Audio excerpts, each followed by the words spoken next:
ಕಾಂಗ್ರೆಸ್ ಸರ್ಕಾರ ಅಧಿಕಾರಕ್ಕೆ ಬಂದ ಮೇಲೆ ಕರ್ನಾಟಕ ರಾಜ್ಯ ಕ್ರೈಮ್ ಬ್ರ್ಯಾಂಡ್ ಆಗಿದೆ.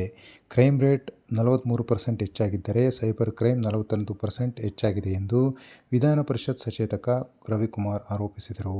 ಅವರು ಚಿತ್ರದುರ್ಗದಲ್ಲಿ ಪತ್ರಿಕಾಗೋಷ್ಠಿಯಲ್ಲಿ ಮಾತನಾಡಿದರು. ಚಿತ್ರದುರ್ಗದ ಜನತೆ ಇದೆಲ್ಲವನ್ನು ಕೂಡ ಗಮನಿಸಿ ಲೋಕಸಭಾ ಚುನಾವಣೆಯಲ್ಲಿ ಮತದಾನ ಮಾಡಬೇಕು.